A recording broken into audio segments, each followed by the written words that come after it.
বেআইনি মদের থেকে ভাঙচুর, আগুন ধরিয়ে দেওয়া হয় বেআইনি মদের থেকে। ঘটনা খেজুরি তেঁতুলতলা বাজার সংলগ্ন এলাকার। বিক্ষোভকারীদের অভিযোগ, প্রশাসনের একাংশ এই বেআইনি মাদক বিক্রিতে সহায়তা করে। পুরো বিষয়টি নিয়ে কটাক্ষ করতেও ছাড়েনি বিজেপি নেতা সুব্রত দাস।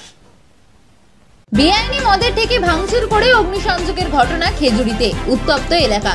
খেজুরির তেঁতুলতলা বাজার সংলগ্ন শেরখান চকে পথ অবরোধ তৃণমূলের। প্রশাসনের একাংশের বিরুদ্ধে বেআইনি মাদক বিক্রিতে সহযোগিতার অভিযোগ। মাদক বিক্রির দোকানে আগুন লাগিয়ে দেন বিক্ষোভকারীরা। আজ সকালে বেআইনি মাদক দোকানদারদের বিরুদ্ধে এলাকার এক মহিলা সহ 2 ব্যক্তিকে মারধরের অভিযোগ তুলেছেন বিক্ষোভকারীরা। খেজুরি 2 নম্বর ব্লকের পঞ্চায়েত সমিতির সদস্য গৌরীশঙ্কর দাসের নেতৃত্বে দীর্ঘক্ষণ তেঁতুলতলা নন্দীগ্রাম রাজ্য সড়কে অবরোধ চলে। মাদক বিক্রির দোকানে ভাঙচুর চালান বিক্ষোভকারীরা। আগুনও লাগিয়ে দেওয়া হয়। উত্তপ্ত হয়ে ওঠে এলাকা। अरे भैया कहाँ हैं आप? अरे ऐप में तो 5 मिनट दिखा रहा है। तो ऐसे कीजिए, कैंसिल कर दीजिए, मैं दूसरी कैब कर लूंगा। क्या बात कर रहे हैं आप? ऐप में तो 500 रुपए दिखा रहा है, आप एक्स्ट्रा क्यों मांग रहे हैं? क्या आप भी रोजाना ट्रेवल करने के लिए कैब बुक करते हैं? और क्या इसी तरह के एक्सपीरियंस का सामना करना पड़ता है आपको भी? तो आइए, अब इस एक्सपीरियंस को बेटर बनाने का टाइम आ गया है रेडी टू कैब के साथ। रेडी टू कैब से इंडिया का most trusted and fastest growing cab booking platform. Ready to cabs पर आपको कैब बुकिंग सर्विसेज ही नहीं बल्कि यहाँ पर आप local taxi, rickshaw, AC non AC taxi सब बुक कर सकते हैं। और सबसे अच्छी बात तो यह है कि यहाँ पर आप अपना फेयर खुद डिसाइड करते हैं। है ना ये अच्छी बात? अब लंबे इंतजार की जरूरत नहीं है, ना ही एक्स्ट्रा फेयर देने की जरूरत है, और अपने डेस्टिनेशन पर लेट पहुंचने की टेंशन भी खत्म। यहाँ पर सिर्फ बुकिंग ही नहीं, रेडी टू कैब्स के साथ आप एज ए करियर भी अपने आप को ग्रो कर सकते हैं, जहां पर इंडिया के बाकी के सारे प्लेटफॉर्म के कंपैरिजन में आप ज्यादा रेवेन्यू जनरेट कर सकते हैं। तो अब इंतजार कैसा? बनाओ अपने कैब बुकिंग एक्सपीरियंस को बेटर रेडी टू कैब्स के साथ। आप इस ऐप को डाउनलोड कर सकते हैं प्ले स्टोर से या फिर ऐप स्टोर से, या फिर स्क्रीन पर नीचे दिए गए नंबर पर कांटेक्ट कीजिए। मिलते हैं। পরবর্তীকালে প্রশাসনের আশ্বাসে অবরোধ তুলে নেয় বিক্ষোভকারীরা। আমি এই পঞ্চায়েত সমিতির সদস্য গৌরীশঙ্কর দাস, সেই সঙ্গে আমি খেজুরি 2 নম্বর ব্লক INTDUCর সভাপতি। আজকে আমাদের আস্তে সবাই আস্তে একটু দাঁড়াও।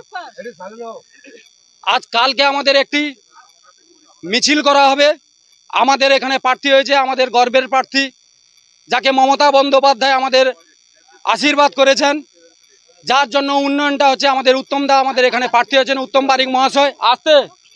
উত্তম বারিক মহাশয় এখানে প্রার্থী হয়েছেন। সেই হিসাবে আমাদের কালকে একটা মিছিল হবে। সেই হিসাবে আমরা আজকে সকালে আমাদের একটা সাংগঠনিক মিটিং ছিল, ব্লকে মিটিংয়ে গিয়েছিলাম। আমার সাথে ওই সুদীপ ভাই গিয়েছিল, সুদীপ টাইটেলটা ওর কি মন্ডল, সুদীপ মন্ডল, ও আমার সাথে মোটর সাইকেলে গিয়েছিল, আমাকে নিয়ে গেছিল রবি মন্ডল। এবারে সেইখানটায় থেকে বাড়ি ফিরেছি। বাড়ি ফিরে আমি বাড়ি গেছি। বাড়ি যাওয়ার পরে সে আমাকে ছেড়ে দিয়ে আসার পরে এইখানে তার বাড়িটা এইখানটায় শিবালয় মন্দিরের কাছে। আসার সাথে সাথে এই মদের দোকানদার এই গাঁজা এবং মদ বিক্রি করে অবৈধভাবে কালকেতু হরপে সুধাংশু, ভালো নাম মণ্ডল, এবং গণেশ মণ্ডল তার ছেলে, এবং তার ভাই কালকেতুর ভাই ডাক নাম হচ্ছে মনোরঞ্জন মণ্ডল। এদের 3 জনের এতে ইঙ্গিতে কালকেতু এবং কালকেতুর ছেলে অবৈধভাবে আমাদের সেই রবি ভাইটাকে মারধর করে মুখ টুক ফাটিয়ে দিয়ে রক্তাক্ত অবস্থায় রাস্তায় ফেলে দিয়েছে, চোখ টোক ফাটিয়ে দিয়েছে। আমি জানতে চাই এ কার আশ্রয়ে আছে এই কালকেতু, এবং এই কালকেতু ছেলে গণেশ কার আশ্রয়ে আছে? আমি একাধিকবার ওসি সাহেবকে অনুরোধ করেছি। আমার শেরখানচক পঞ্চায়েত সমিতিতে এই দুষ্কৃতী বারে বারে মহিলাদের উপর অত্যাচার করছে, অবাঞ্ছিতর মতন মারধর করছে, গণতন্ত্রকে নষ্ট করছে, তৃণমূল কংগ্রেস পরিবারের উপরে বারে বারে অত্যাচার করছে। যারা তৃণমূল কংগ্রেস কর্মী, যারা আমার সাথে লড়াইয়ের সৈনিক, তাদের উপর বারে বারে অত্যাচার করেছে। তারপরেও কেন একে গ্রেপ্তার করা হয়নি? আজকের দিনে একটা বৃহত্তর ঘটনা ঘটিয়ে দিল, যেখানে মমতা বন্দ্যোপাধ্যায়ের কর্মীর উপর অত্যাচার করলো। তাই আমরা রাস্তায় অবরোধ করেছি। আমাদের রাস্তা যে মমতা বন্দ্যোপাধ্যায় দেখেছেন, আমাদের রাস্তায় বসে কিভাবে আন্দোলন করতে হয় আমাদের নেত্রী দেখেছেন, সেই রাস্তাকেই আমরা বেছে নিয়েছি।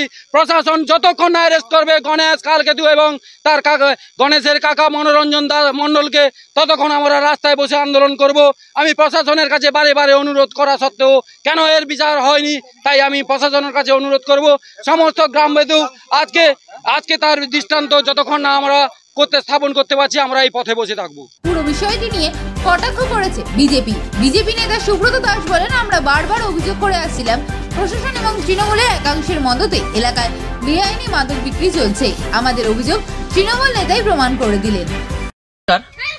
আজকে আমরা ভারতীয় জনতা পার্টির পক্ষ থেকে মাতৃশক্তিকে নিয়ে আমরা সবসময় তীব্রভাবে একটা প্রতিবাদ জানিয়ে এসেছি যে বর্তমান যে শাসক দল এনাদের মদতে পুরো পশ্চিম বাংলাব্যাপী মদের ভাটিখানাগুলো চলছে এবং সব থেকে বেশি ইনকাম এই পশ্চিম বাংলাতে মদের ভাটিখানা থেকেই হচ্ছে। আমাদের এই যে অভিযোগ আজকে তৃণমূলের 2 নম্বর ব্লকের যিনি পঞ্চায়েত সমিতির সদস্য রয়েছেন গৌরীশঙ্কর দাস, উনি প্রমাণ করে দিলেন।